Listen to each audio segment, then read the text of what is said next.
Hi students, in this video we will study about the remaining part of chapter number 10, magnetic field due to electric current, that is point 10.7.1 moving coil galvanometer means MCG. पहा students, पण या व्हिडिओमध्ये moving coil galvanometer चा study करणार आहोत. Moving coil galvanometer म्हणजेच MCG. That is a instrument, one of the instrument which is studied here, moving coil galvanometer MCG. In the last video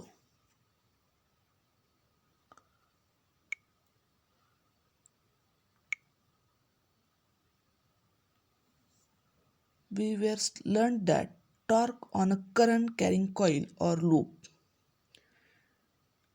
that torque exerted by a magnetic field on a current carrying coil measures the current in a circuit or voltage of a battery, and on this principle some instruments are work, that are analog voltmeters and ammeters.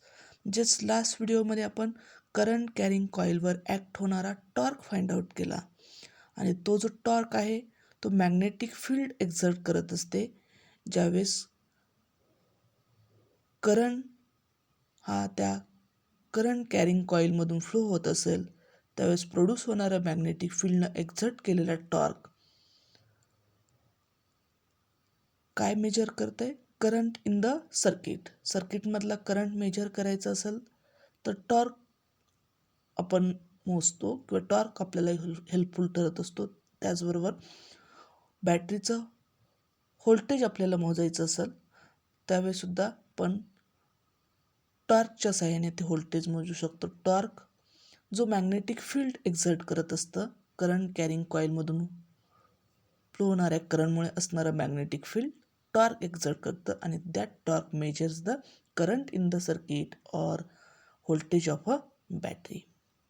आणि त्याच प्रिन्सिपलवर analogue voltmeters आणि analogue ॲमीटर्स work होत असतात.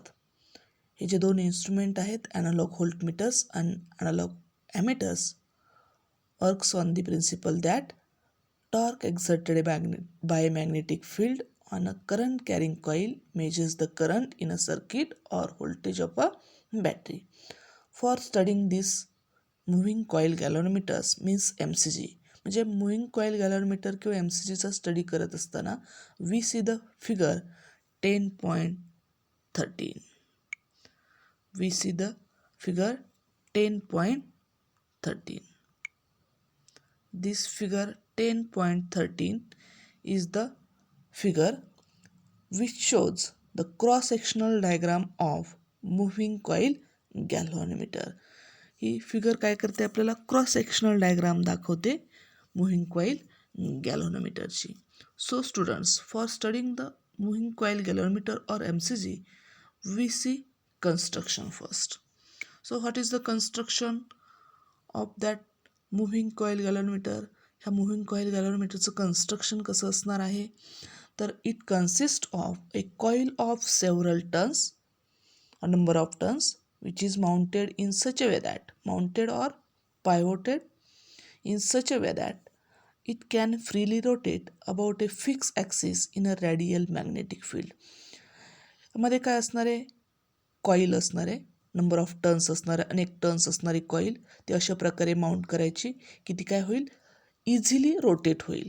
Easily rotate होऊ शकेल about a fix axis. एका fix axis भोवती ती इझिली रोटेट होईल, आणि तो फिक्स ॲक्सिस किंवा ज्यामध्ये ही कॉईल फ्रीली रोटेट होते about a fix axis which is place in a radial magnetic field. आणि ते कशामध्ये ठेवलं पाहिजेत?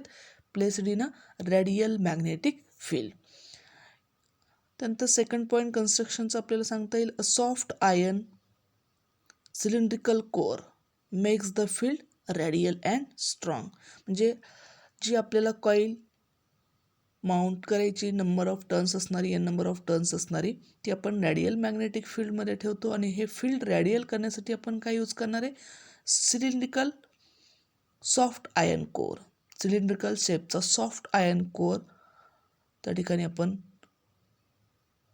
घेणार आहे की ज्यामुळे काय होणार आहे ते जे फील्ड आहे मॅग्नेटिक फील्ड ते कसं असणार आहे रॅडियल होणार आहे आणि त्याची जी स्ट्रेंथ असणार आहे ती सुद्धा कशी असणार आहे स्ट्रॉंग असणार आहे आणि त्यामुळे कॉईल रोटेट्स ती जी कॉईल आहे नंबर ऑफ टर्न्स अनेक नंबर ऑफ टर्न्स असणारी that coil rotates due to torque which is acting on a coil त्या कॉईलवर ॲक्ट होणाऱ्या टॉर्कमुळे ती कॉईल काय होणार आहे रोटेट होणार आहे कधी ज्यावेळेस त्या कॉईलमधून करंट फ्लो होणार आहे टॉर्क कधी ॲक्ट होणार आहे ज्यावेळेस त्या कॉईलमधून करंट फ्लो होणार आहे त्यावेळेस त्यामध्ये काय होणार आहे टॉर्क ॲक्ट होणार आहे आणि त्या टॉर्कमुळे ती जी कॉईल आहे ती काय होणार आहे रोटेट होणार आहे this coil rotates due to torque and that torque is produced if and only if current flowing through that coil त्या कॉईलमधून ज्यावेळेस करंट फ्लो होणार आहे त्यावेळेस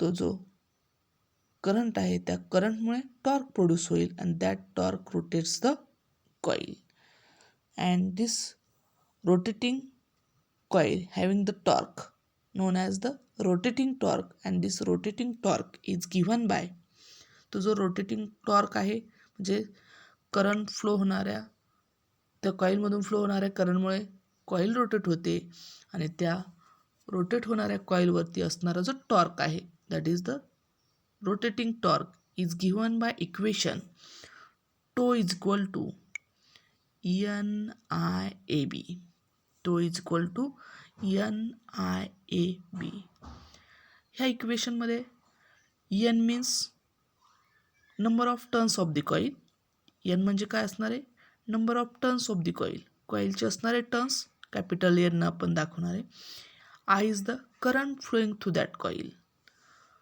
I is the current flowing through that coil A is the area of the coil A is the area of the coil means length into breadth of the coil and B is the strength of magnetic field.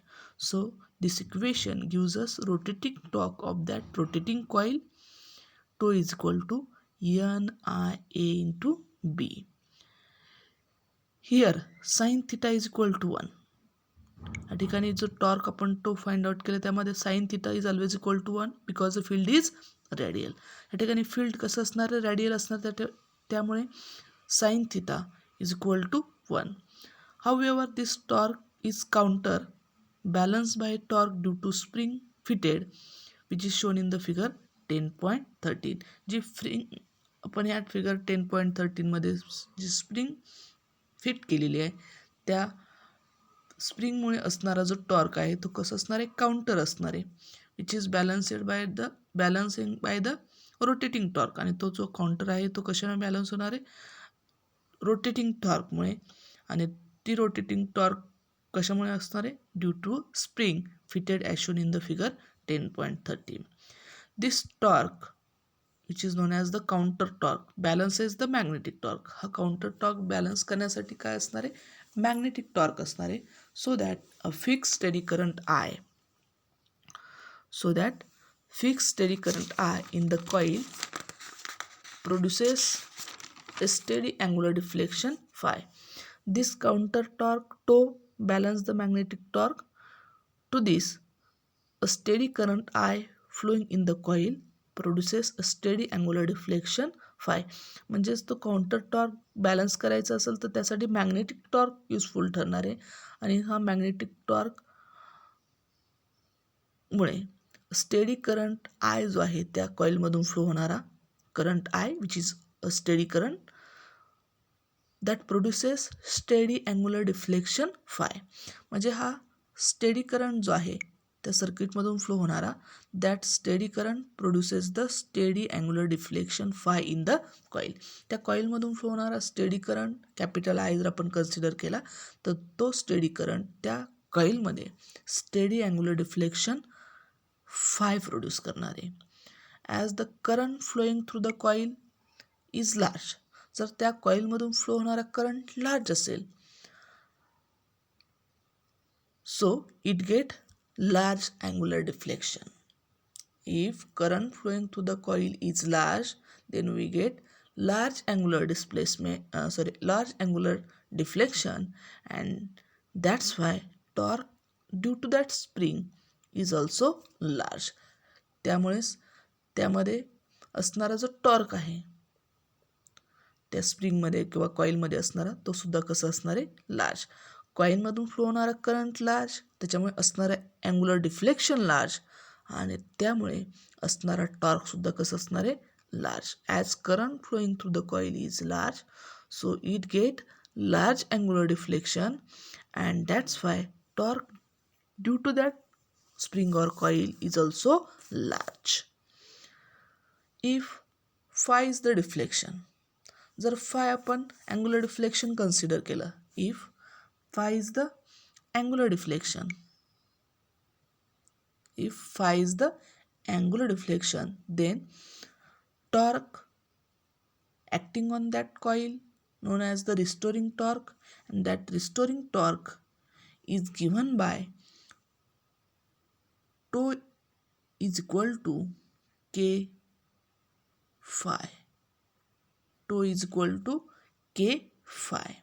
That is the restoring torque due to the steady current flowing through that coil. That steady current produces the steady angular deflection phi, and that steady angular deflection produces the torque, and that torque is known as restoring torque, and restoring torque is given by tau is equal to k phi, where k is the torsional constant. k काय असणार त्या ठिकाणी, torsional constant. टो असणारे torque, K असणारे torsional constant, आणि phi असणारे angular displacement, and that equation is given by tau is equal to k phi, known as the restoring torque.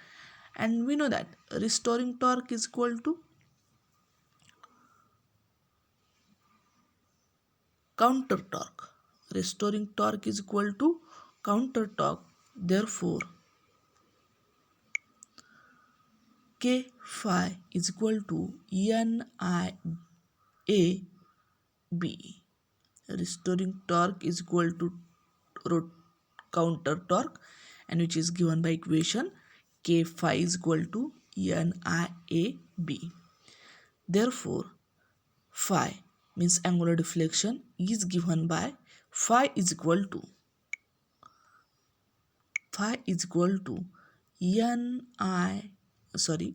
NAB upon K into I. Equation number 10.24. Angular deflection phi is equal to NAB upon K into I.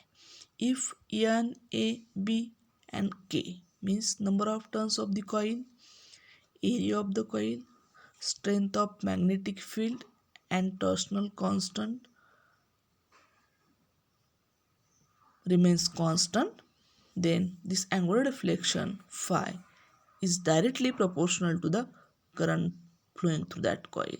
Angular deflection of that coil is directly proportional to the current flow that coil if and only if number of turns of the coil, area of the coil, strength of magnetic field, and torsional constant remains constant. म्हणजे जर number of turns त्या कॉईलचे constant ठेवले, area of the coil constant असेल, strength of magnetic field constant असेल, आणि torsional constant जो आहे तो तर कॉन्स्टंटच आहे. जर NAB आणि K हे कॉन्स्टंट असतील तर angular deflection phi is directly proportional to the current I. Thus, the deflection phi is proportional to the current I. त्याच्यामुळे डिफ्लेक्शन जे असणार angular deflection is proportional to the current, steady current I flowing through the coil. So in modern instruments which use the digital ammeters and voltmeters, म्हणजे modern इन्स्ट्रुमेंटमध्ये digital ॲमिटर्स आणि voltmeters use केले जातात, and do not use such a moving coil galvanometer. आणि modern इन्स्ट्रुमेंटमध्ये digital ammeter, digital व्होल्टमीटर्सचा use केला जातो. अशा प्रकारच्या मुव्हिंग कॉईल गॅलनमीटरचा यूज केला जात नाही.